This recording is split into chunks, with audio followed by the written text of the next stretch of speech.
there was a Business Insider article survey that they conducted where they were looking at Americans between the age of 48 and 90.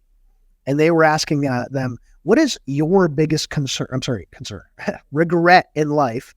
And interestingly, there were really two answers that we found over and over, and they all had to do with retirement.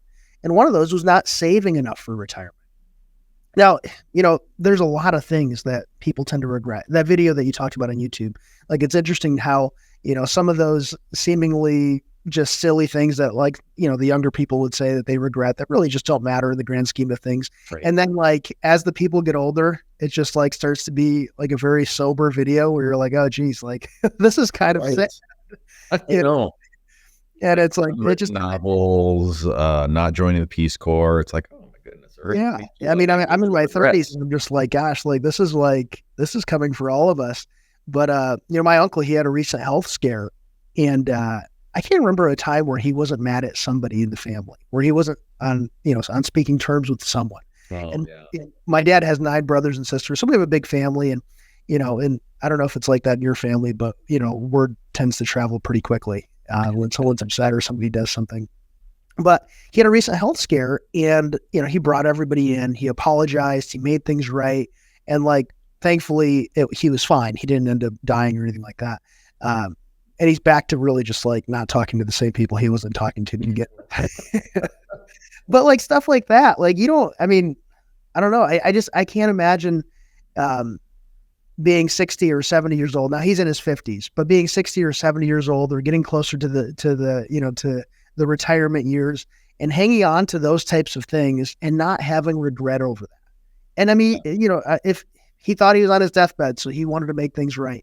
And I think if that's any indication of like what you should do today, whether or not you're on your deathbed or just avoiding or not having so many things to regret, like that's one of those things.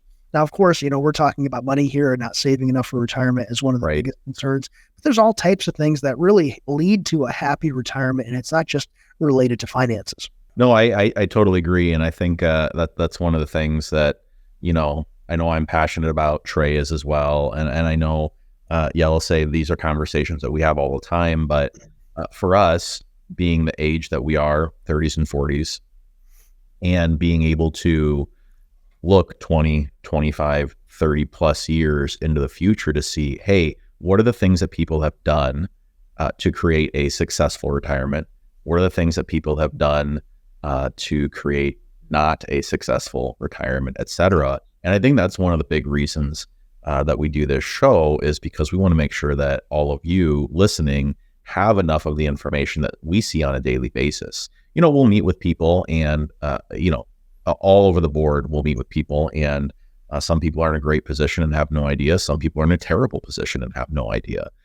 Ultimately, I think one of the big things is, especially as you're looking long-term and as you're looking down the road, et cetera, is just saying, hey, what am I doing and who am I relying on and how am I ensuring that I'm going to be in a good position? And a lot of people might tell you that, hey, as long as you're saving this percentage or that percentage, you'll end up in a good percentage, or end up in a good situation, I should say.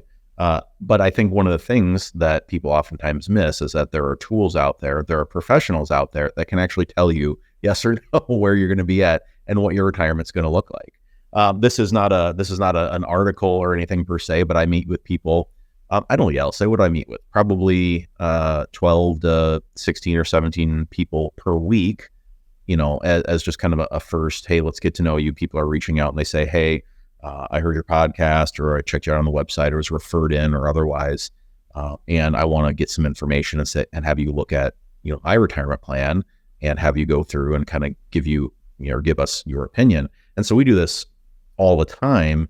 And very interestingly is that people generally, and I say this as nice as I can, but generally people have no idea what situation they're actually in or not. Right. And I think there's so much value in simply looking to the tools that are available out there and talking to the people that specialize in this type of stuff, planning wise, et cetera. Whether it's finding someplace safe to put your funds, if you are one of those persons or people that are nervous about things, hey, what is an area that I could put some money that could be totally safe, that I could have preserved, et cetera. but that isn't going to be subject to inflation risk. What are the solutions for that? And there are absolutely solutions for that people oftentimes miss. But, I hear people's, grand schemes and their big plans they've mapped out all the time, whether it is, hey, this is what we're saving, or, hey, we're going to pull from this account or Social Security or otherwise. And oftentimes, and I genuinely mean oftentimes, people are making really, really silly, easy mistakes, things that are easy to fix, but just didn't have the right information. And face value, yeah, that makes sense. But not knowing all of the reasons to make a decision, whether it's Social Security, whether it is, hey, where do I put my money here? Am I saving the right amount, et cetera? And I think Social Security is one of the things that I deal with personally pretty frequently.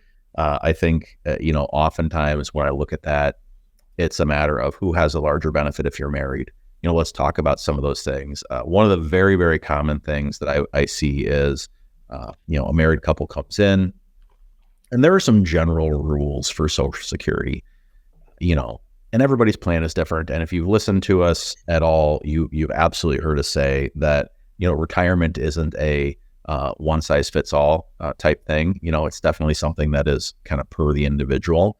But there are definitely some general rules. And when it comes to Social Security, we oftentimes look and we would say, okay, who has the larger benefit? Who has a smaller benefit? Is there a strategy within just the benefits that you will receive, when to take, et cetera?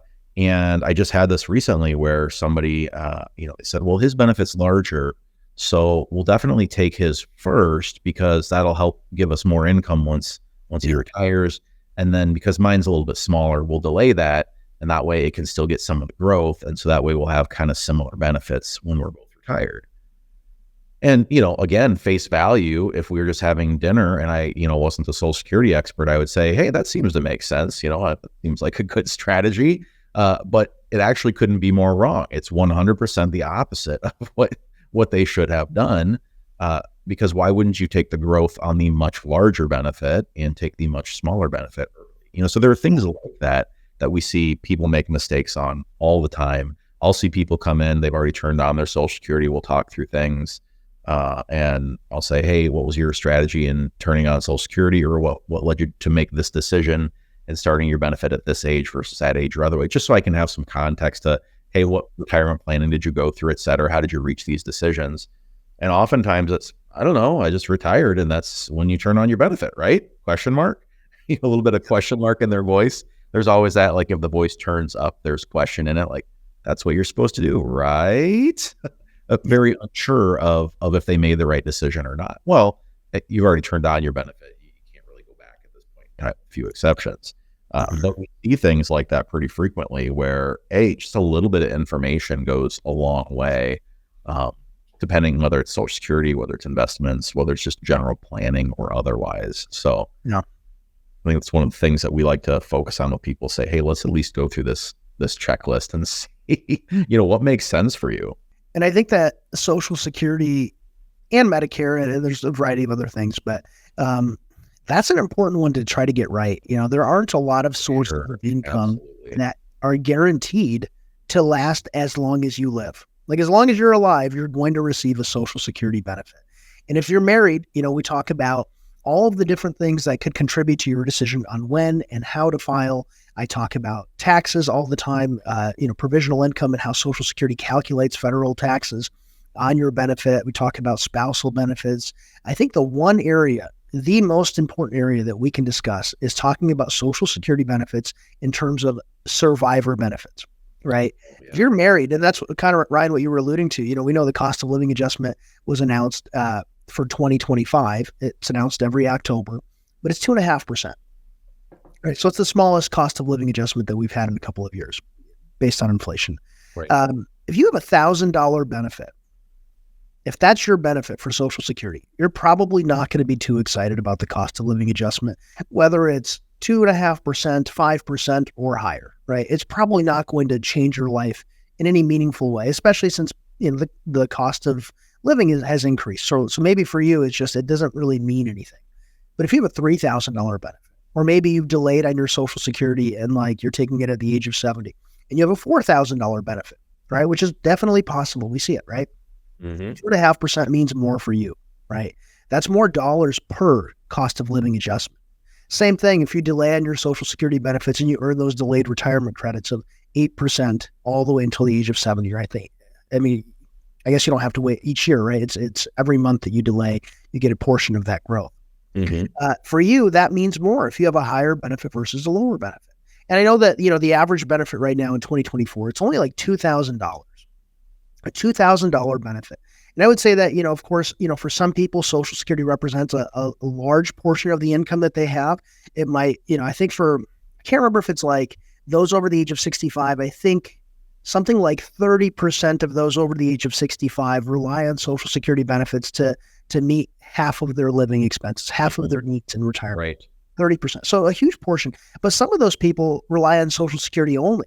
And that's, maybe not the best spot to be in because, clearly there's some planning that hasn't taken place, or maybe just, maybe you weren't able to. Everyone's situation is different. We hear all kinds of stories and people are in different places and positions in life that maybe they could save for retirement. Maybe they just didn't have the opportunity to.